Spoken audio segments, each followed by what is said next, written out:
এই ভিডিওটা একটু ভালো করে লক্ষ্য করে দেখুন। এই ছোট্ট ছেলেটির অনেক ক্ষুধা লেগেছে, তাই দেখুন এই ছোট্ট ছেলেটি রান্নাঘরে এসে তার প্লেটে কিছু খাবার বেড়ে নিতে যায়।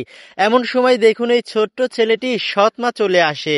সৎমা এসে দেখুন এই ছোট্ট ছেলেকে অনেক বকাবাজ্য করে, বলে যে তোকে না বলেছি আজকে খাবার খেতে দেব না, এই কথা বলে এই ছোট্ট ছেলেকে রান্নাঘর থেকে তাড়িয়ে দেয়।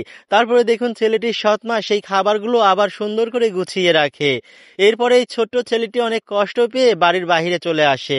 বাইরে এসে দেখুন দরজা লাগিয়ে তার পেটে হাত দেয়, কারণ এই ছেলেটি অনেক ক্ষুধার্ত, তার অনেক ক্ষুধা লেগেছে। এই ছোট্ট ছেলেটি দেখুন সেই ক্ষুধা নিয়ে দরজার পাশে বসে পড়ল, বসে দেখুন ঘুমিয়ে গেল। এরপরে যখন রাত হয়ে গেছে দেখুন ছেলেটির বাবা কাজ করে বাড়িতে ফিরেছে।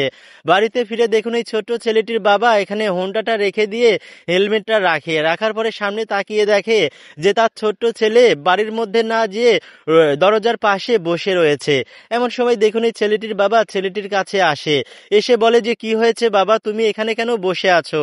তখন দেখুন এই ছোট্ট ছেলেটি তার বাবার কাছে সবকিছু খুলে বলে যে বাবা, আমার অনেক ক্ষুধার লেগেছিল, আমি রান্নাঘরে যেয়ে একটু খাবার নিতে যাই।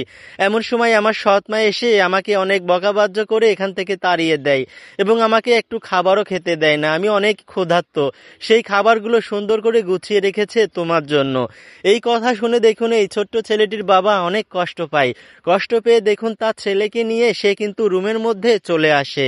আর রুমের মধ্যে আসার পরে দেখুন এই ছোট্ট ছেলেটি এবং তার বাবা কিন্তু রান্নাঘরে চলে আসে। রান্নাঘরে এসে দেখুন এই ছোট্ট ছেলেটির বাবা বলে, কি হয়েছে, তুমি আমার ছেলের সঙ্গে এরকম খারাপ ব্যবহার কেন করেছো? তখন এই ছেলেটির সৎ মা বলে, তোমার ছেলের সঙ্গে এর থেকে ভালো ব্যবহার আমি করতে পারবো না। এই কথা শুনে দেখুন ছেলেটির বাবা কিন্তু তার সৎ মার গালে একটা থাপ্পড় বসিয়ে দেয়।